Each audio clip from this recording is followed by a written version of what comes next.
नमस्कार दोस्तों, स्वागत है आप सभी का हमारे YouTube चैनल में। दोस्तों, सावन माह के महीने में शिव पुराण में सावन मास का विशेष महत्व बताया गया है। इसे श्रावण कहते हैं क्योंकि इस मास की पूर्णिमा से श्रवण नक्षत्र से युक्त होती है। इस मास का मुख्य नक्षत्र श्रवण है। साल 2022 में ये पवित्र महीना 14 जुलाई से शुरू होकर 12 अगस्त तक रहेगा। ये मास भोलेनाथ को समर्पित है, इसीलिए इसे शिव मास भी कहा जाता है।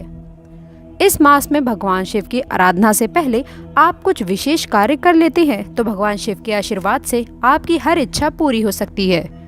दोस्तों, इस मास की सबसे महत्वपूर्ण घटना समुद्र मंथन मानी जाती है। इस महीने में समुद्र मंथन में हलाहल निकला था, जिससे भगवान शिव ने अपने कंठ में धारण किया और उनका नाम नीलकंठ पड़ा। उन पर विष का प्रभाव कम हो, इसलिए श्रवण मास में उन्हें जल चढ़ाया जाता है।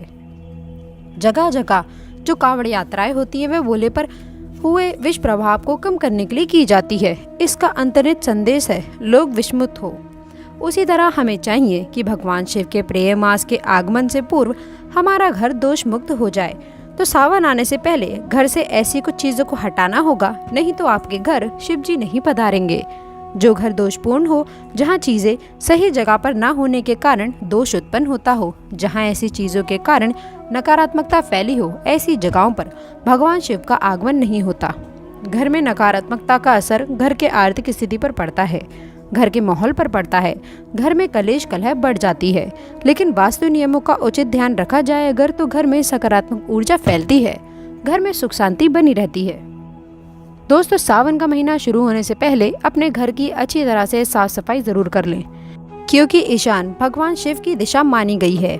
इसे साफ सुथरा रखेंगे तो शिव जी के आगमन में आसानी होगी। अगर आपके घर में भगवान की कोई टूटी खंडित मूर्ति रखी हुई है तो इससे घर में कई तरह की परेशानियां खड़ी हो जाती हैं। आपको पूजा पाठ के पूर्ण लाभ नहीं मिल पाते हैं, आर्थिक हानि होती है। इसलिए सावन आने से पहले ऐसी पुरानी मूर्तियां और फटी तस्वीरों को हटा दें।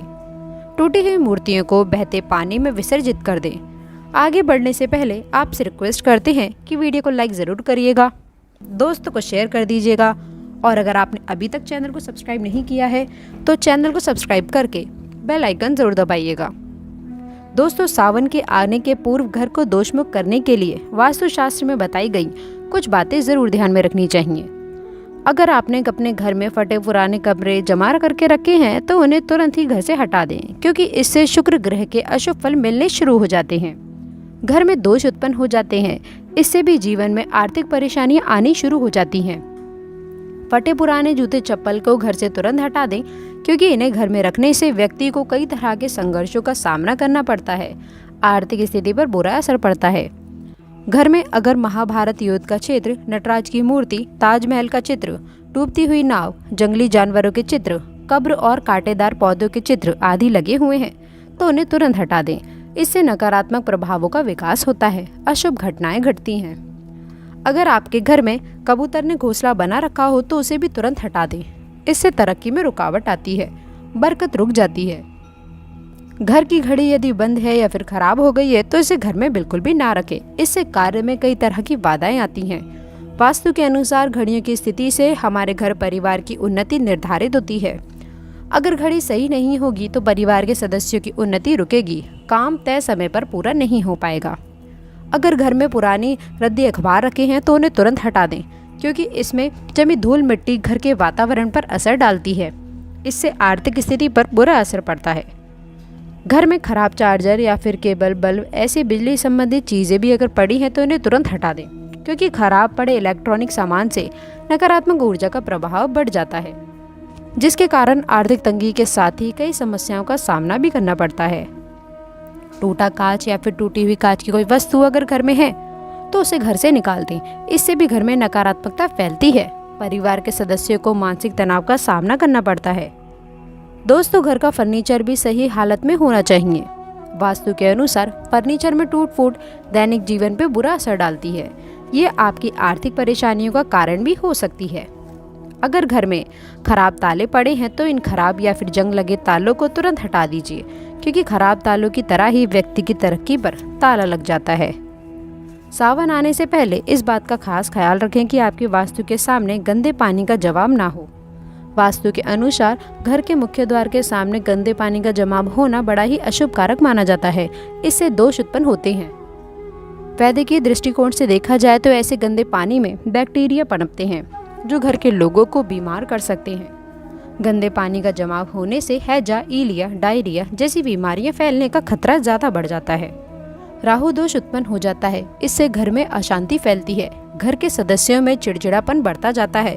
धोखे मिलते हैं। माँ लक्ष्मी भी रूठ जाती है। शनिदेव का प्रकोप होता है।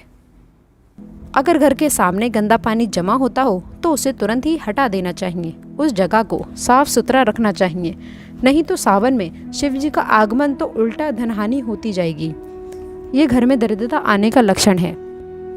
दोस्तों, कूड़ेदान को घर के मुख्य द्वार के सामने नहीं रखना चाहिए। ये जीवन को कष्टकारी बनाता है। इससे धनहानि होती है। साथ ही कूड़ेदान को घर में उत्तर दिशा में नहीं रखना चाहिए। ये दिशा धन की दिशा है, माँ लक्ष्मी की दिशा है। साथ ही मुख्य द्वार पर झाड़ू पोछा नहीं लगाने चाहिए, जिनसे भगवान के आगमन में बाधा उत्पन्न हो। वास्तुशास्त्र के अनुसार अगर आपके घर में कोई अलमारी टूटी हुई है या फिर उसमें दरवाज़ा नहीं है तो इससे आपकी उन्नति पर असर पड़ सकता है। ऐसा कहा जाता है कि इससे घर में धन रुकता नहीं बल्कि पानी की तरह बह जाता है। दोस्तों, कई बार लोग बाहर से सीधे आते हैं और गंदे जूते चप्पल मुख्य द्वार पर बिखेर देते हैं। ऐसा कभी ना करें। दोस्तों, अगर आपके घर में शोभा बढ़ाने के लिए अगर आपने कांटेदार पौधे लगा रखे हैं तो उन्हें तुरंत घर से हटा दीजिए। इन्हें घर के टेरेस पर या फिर आते में भी ना रखें। इन्हें घर में रखना बहुत ही अशुभ माना जाता है। कांटेदार पौधे घर की उन्नति के मार्ग में कांटे बिछाते हैं, रिश्तों में चुभन पैदा करते हैं, घर में नकारात्मकता फैलाते हैं। इनके होने से घर में माँ लक्ष्मी प्रवेश नहीं करती हैं। राहु केतु घर में वास करते हैं। घर में कलेश कलह भी बढ़ती हैं। ऐसे में सावन का पवित्र महीना आने से पहले आप ये कांटेदार पौधे तुरंत हर घर से हटा दीजिए। घर के मुख्य द्वार पर केवल खुशबूदार पौधे, तुलसी का पौधा आदि ही लगाने चाहिए जो सकारात्मकता को आकर्षित करते हैं। वास्तुशास्त्र के अनुसार शयन कक्ष में किसी भी तरह का पौधा नहीं रखना चाहिए। घर के मुख्य द्वार के सामने घने पेड़ पौधे नहीं होने चाहिए। इससे वास्तुदोष उत्पन्न होता है। जहाँ तक कि हो सके मुख्य द्वार के सामने खंबा, इमारत, बड़े पेड़ ना हो जो सुबह की सूर्य किरणों को घर में आने में अवरोध उत्पन्न करें।